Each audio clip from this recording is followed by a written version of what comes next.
Bonsoir mes soeurs. Bonsoir mes frères. Baissons la tête, prions.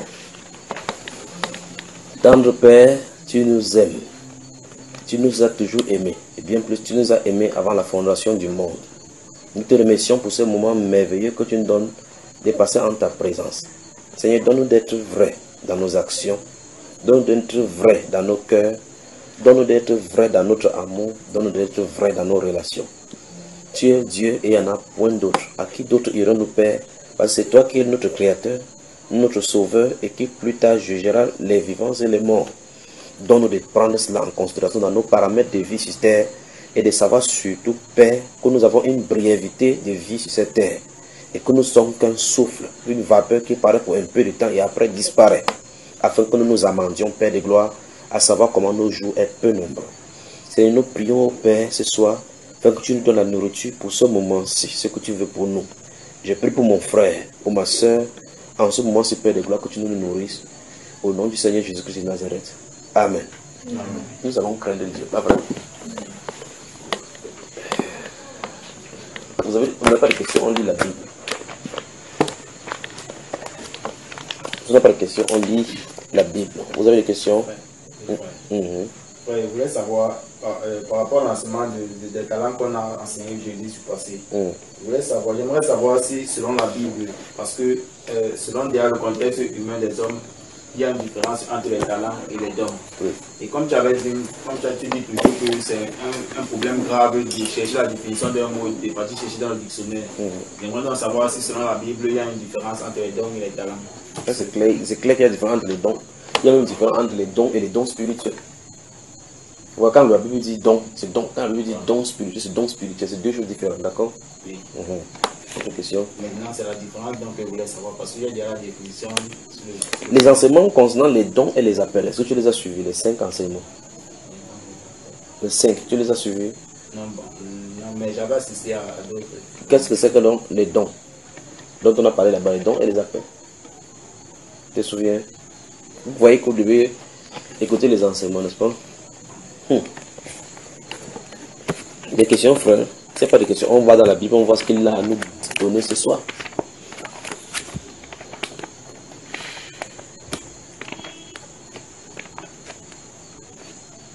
On peut aller maintenant, on peut commencer. Prenez la Bible, prenez les notes. Prenez, merci Père. Notez le livre de 1 Corinthiens, chapitre 13. Notez. Vous avez noté? Maintenant, notez le chapitre 6. 1 Corinthiens chapitre 13. Je vais être bref. J'ai dit 1 Corinthiens chapitre 13. Chapitre 6. Chapitre 13, chapitre 6. Oui. Vous y êtes. Notez Romains chapitre 8. J'espère qu'on va finir ça aujourd'hui. Il ne donne pas le verset exprès. Galates chapitre 5. Notez Matthieu chapitre 6 et chapitre 7. Il va parler. On va y avancer.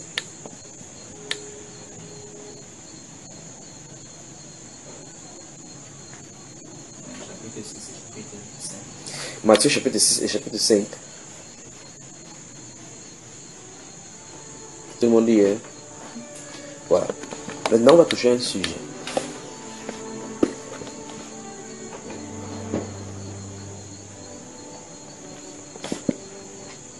Est-ce qu'il peut donner le sujet ou bien on lit d'abord? Dans le sujet.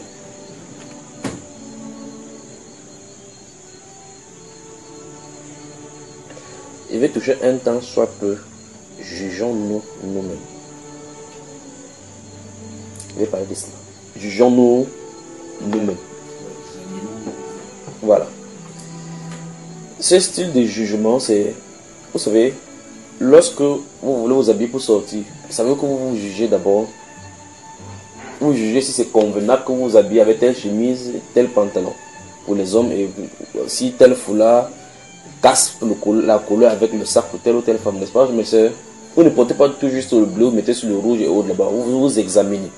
Puis vous allez dans le miroir pour savoir si ça se passe, n'est-ce pas? C'est ainsi doit être notre vie. Parce que normalement, dans toute la vie, vous l'admettez ou non, dans toute notre vie quotidienne, nous nous jugeons. Nous examinons ce qui est bien. Vous faites le choix. Quand vous allez au marché, il y a des gens qui sont alignés, qui vendent telle chose, vous voulez acheter des choses. Vous examinez. C'est pour ça que vous êtes devant celle qui vend. vous regardez, vous prenez la tomate, vous vérifiez, vous laissez. Généralement, vous quittez la personne, vous allez dans une autre personne, n'est-ce pas? Quand vous allez regarder la qualité du prix, vous voulez acheter un frigo ou n'importe quoi, vous regardez ici, c'est combien? 130 000. C'est ici que ça consomme, et vous prononcez des jugements. Mais on devrait davantage faire cela dans nos vies quotidiennes. Notez le chapitre 11 de 1 Corinthiens aussi. On devrait davantage faire cela dans notre vie quotidienne, spirituelle. Le plus grand, c'est là-bas. Donc commençons dans le dernier dont on a le maintenant. 1 Corinthiens chapitre 11. Commençons dans 1 Corinthiens chapitre 11. 1 Corinthiens chapitre 11.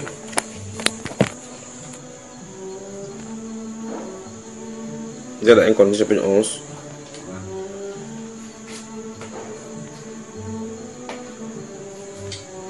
Dans le chapitre 11, regardons le verset 30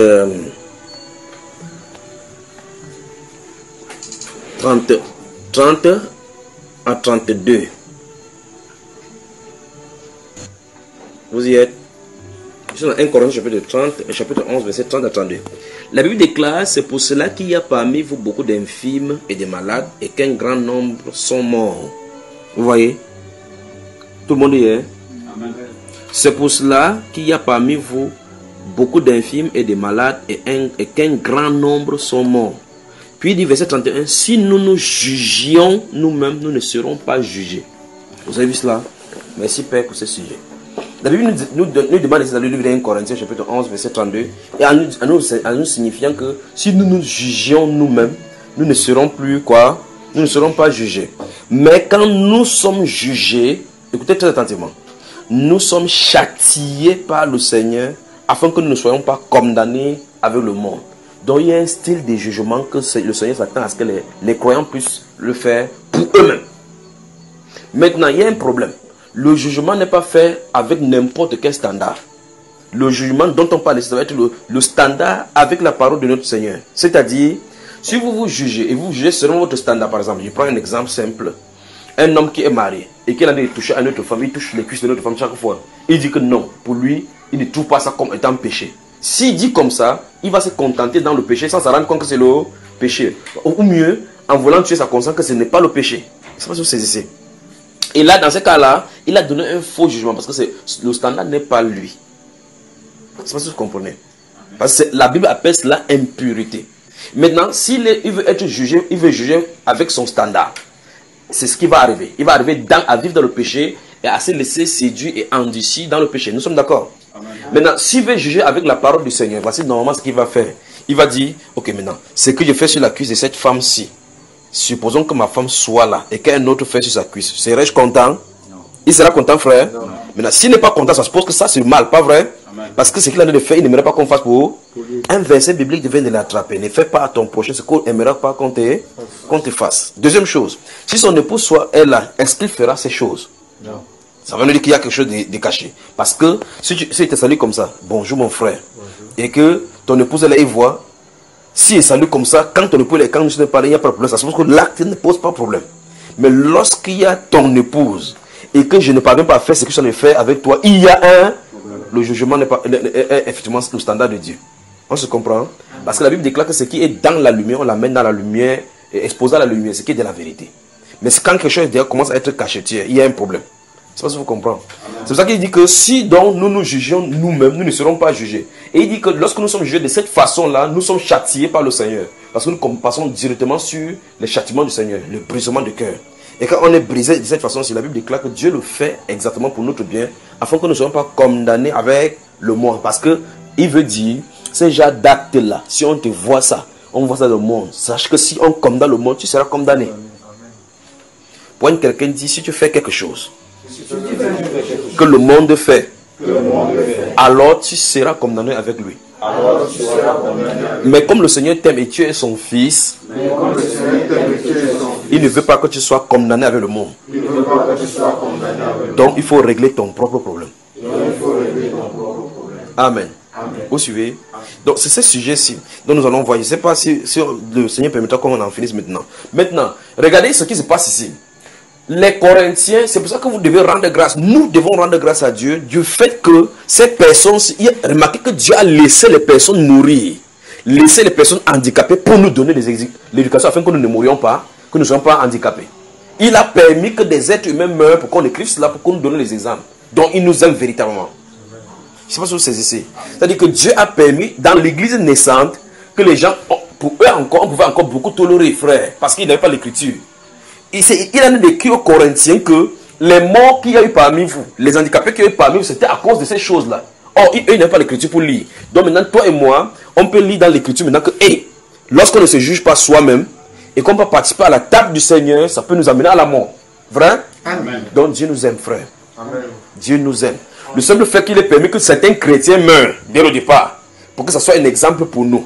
Que certains chrétiens tombent dans l'handicap, dans les handicaps, pour que ce soit un exemple pour nous, c'est un signe d'amour pour nous.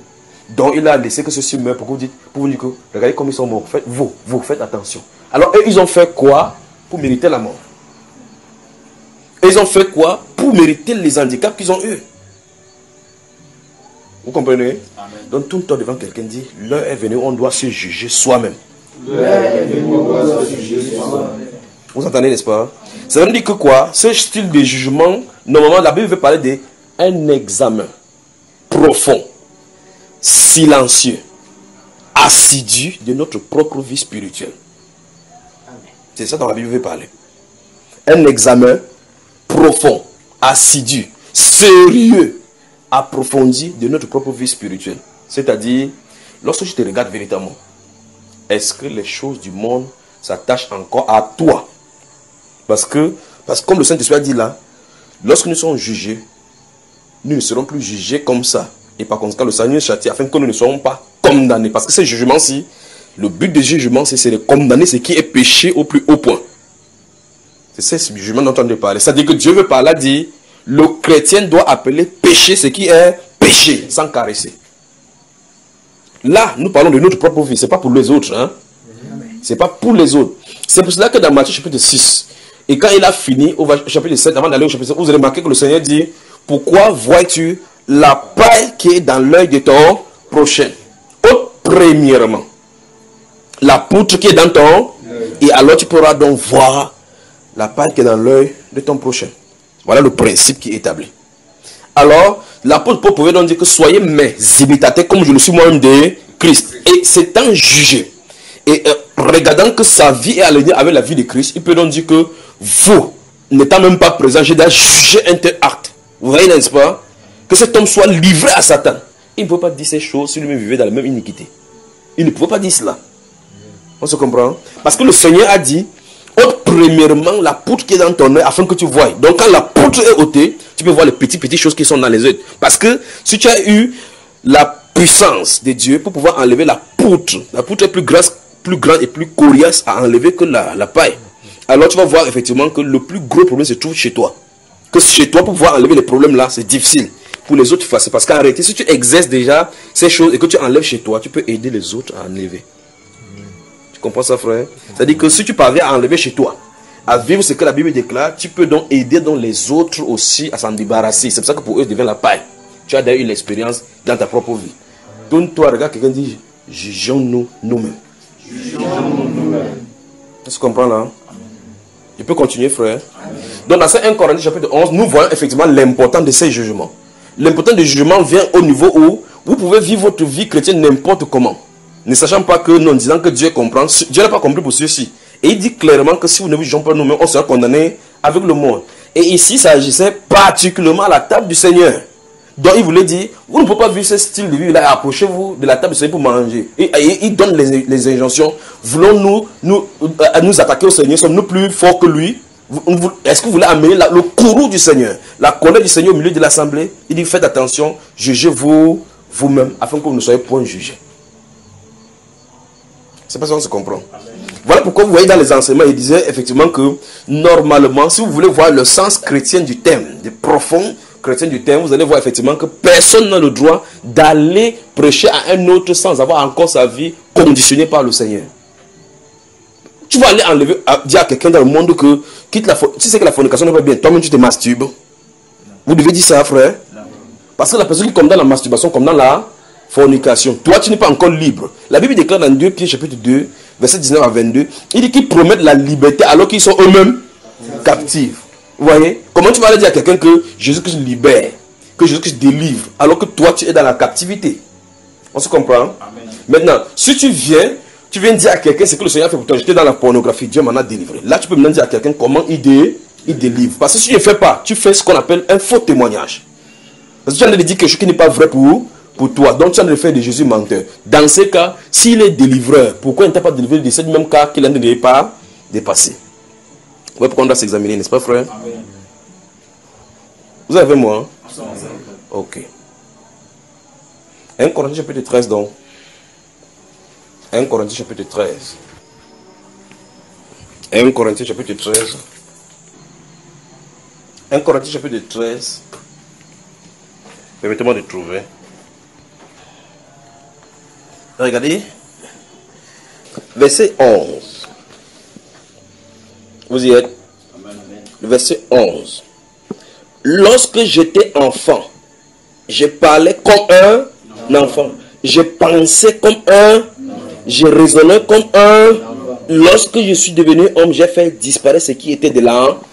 Vous avez vu le principe, frère? Vous avez vu la marche, n'est-ce pas? Donc il faut que les enfantillages quittent nos vies.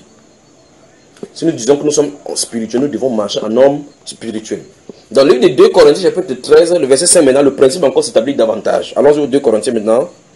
2 Corinthiens, chapitre 13, le verset 5, maintenant, cette fois-ci.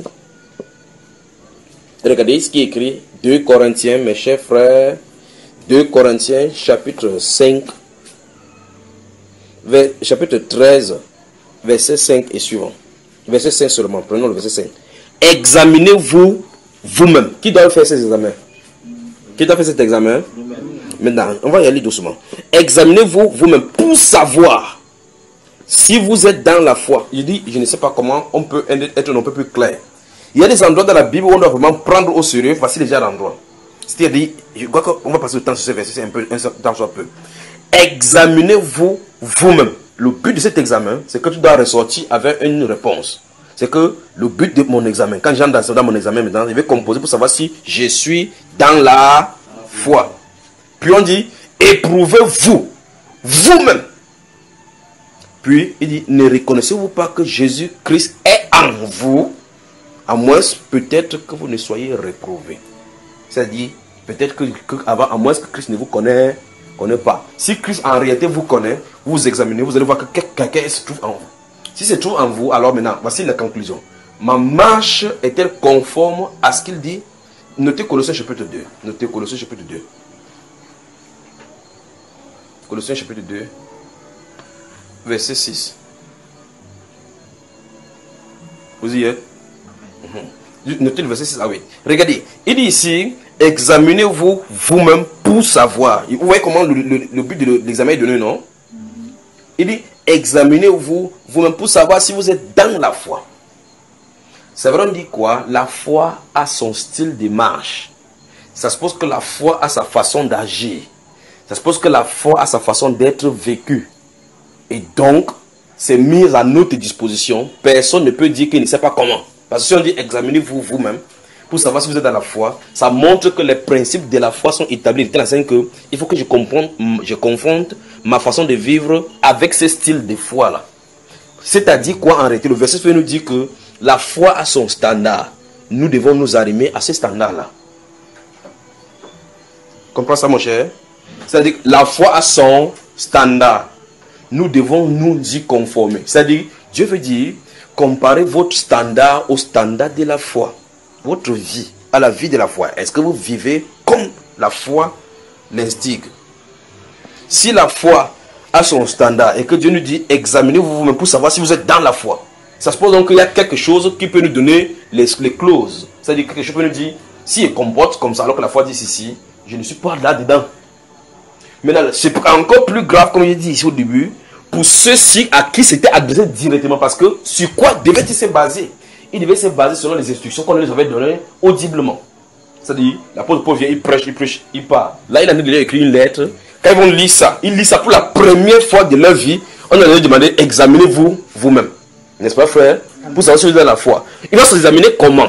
Alors que voilà la lettre qu'on a devenu de l'informer. Nous sommes en train de lire maintenant, longtemps après.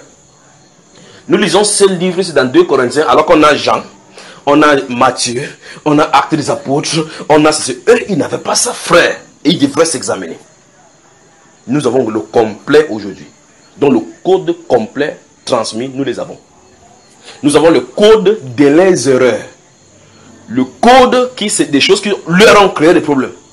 Nous avons le code de ce que Dieu leur a fait en tant que conséquence qu'ils ont subi par rapport à leur acte. Nous avons ça. C'est-à-dire que ceux-ci ont fait ceci, Dieu a agi comme ça. Et puis on dit dans ce même code que ces choses leur sont arrivées.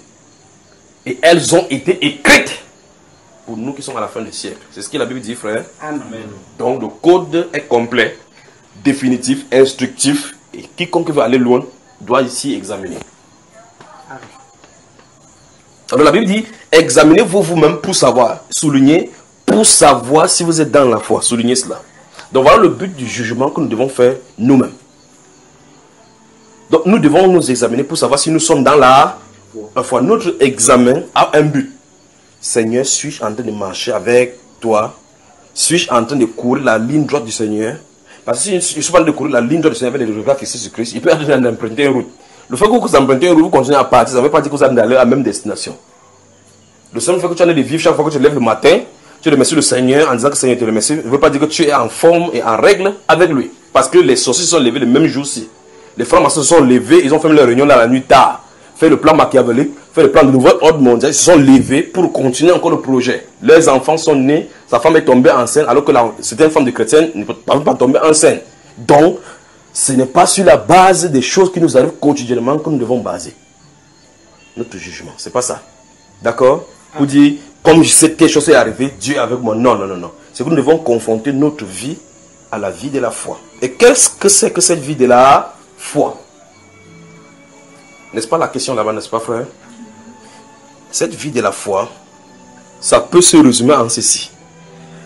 Ma vie est-elle une vie exempte du péché? La réponse là doit être donnée. Voilà en quoi consiste l'examen. L'examen doit arriver à aboutir à cette réponse, mon cher, que ma vie quotidienne, c'est-à-dire que le matin, midi, le soir, je viens dormir le matin, midi, le soir. Est-ce que ma vie au quotidien est-elle une vie exempte du péché? Vous allez entendre ici dans la Bible, dans ce livre de 2 Romains chapitre 6, je ne sais pas si vous avez donné ça, sinon notez cela. On va y revenir. Il dit bien, Père, que ton nom se soit élevé. Si on ne finit pas, on va y avancer. Vous allez entendre dans ce livre de Romains chapitre 6, verset 12 à 16. Il dit que le péché ne règne donc point dans vos corps mortels. Fin de citation. Voilà l'un des codes. Vous avez vu? Et n'obéissez point à ce convoitise. Vous avez suivi ça, frère? Donc dans nos vies quotidiennes, on ne doit pas obéir au péché. Il dit non parce que vous êtes sous la loi, mais parce que vous êtes sous la grâce. Donc sous la grâce, un refus catégorique de vivre pratique du péché. Vous entendez, frère? Donc la vie de la foi est incompatible avec la vie du péché. Donc la vie de la foi est incompatible avec la vie du péché.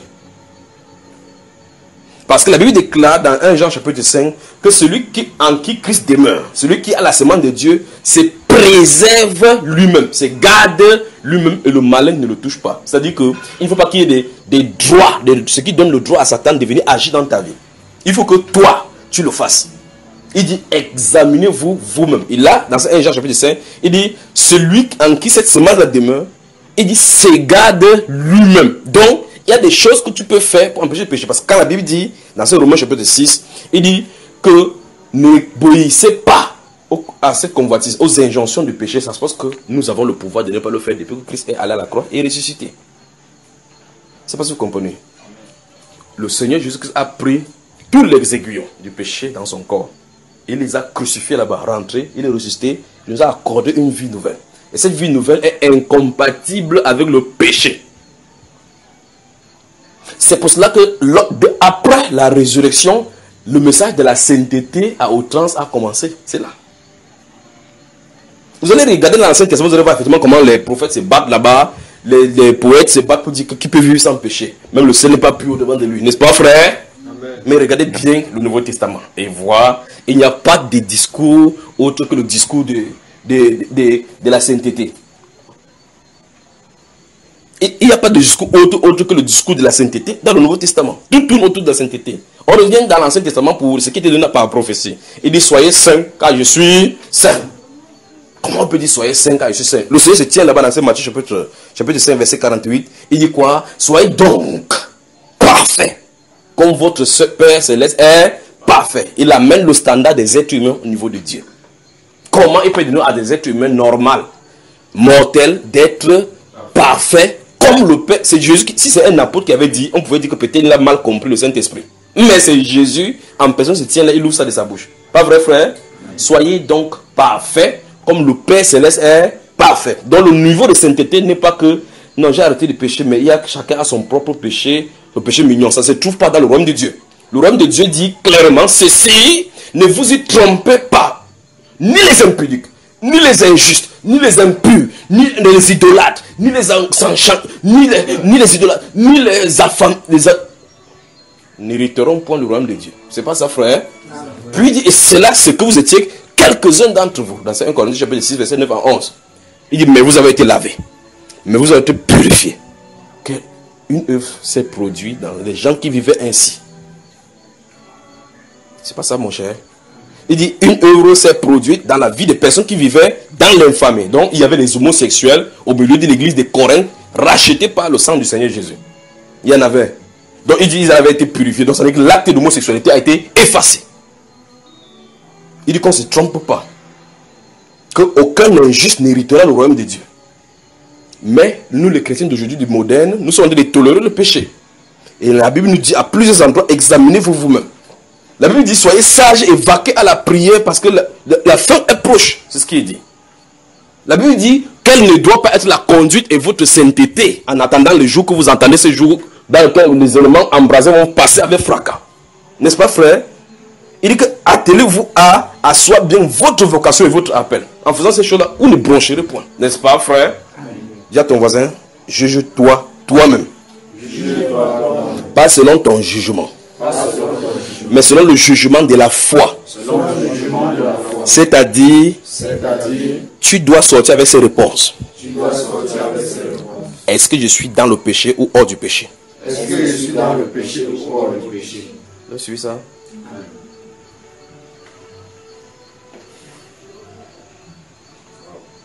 Tout est dans la Bible, tout. Pour qu'on vive une vie sainte, irréprochable. Et la Bible va plus loin en utilisant ce mot irréprochable, irrépréhensible. Il dit qu'il vient chercher une église sans tache et irréprochable. C'est ça? Amen. Si c'est sans tache, posez-vous la question. Qu'est-ce que le Saint-Esprit appelle par tache? Dis à ton voisin, juge-toi. Pour savoir si tu as des taches. Voilà. Il dit irrépréhensible. Ça veut dire qu'il ne faut pas que...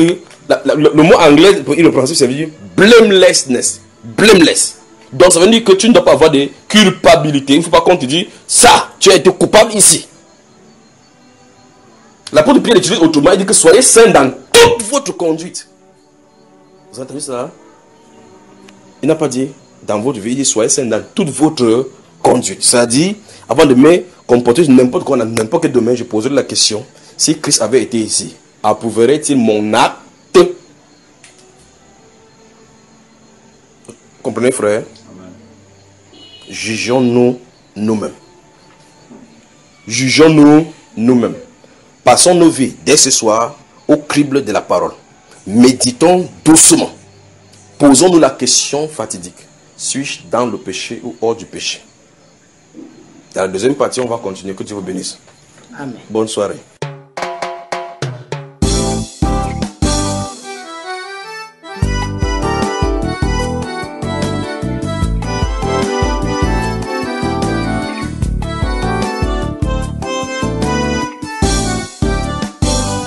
M'appelez-vous Seigneur, Seigneur, Seigneur, et ne faites-vous pas ce que je dis? Pourquoi m'appelez-vous Seigneur, Seigneur, Seigneur, et ne faites-vous pas ce que je dis? Celui qui m'aime garde mes commandements. Celui qui m'aime sera aimé de mon Père. Celui qui m'aime garde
ceux qui écoutent la parole sans la mettre en pratique. Ne soyez pas de ceux qui écoutent la parole sans la mettre en pratique. Ce sont ceux qui la pratiquent qui seront justifiés. La parole que vous entendez vous jugera. Ce sont ceux qui la pratiquent qui seront justifiés. La parole que vous entendez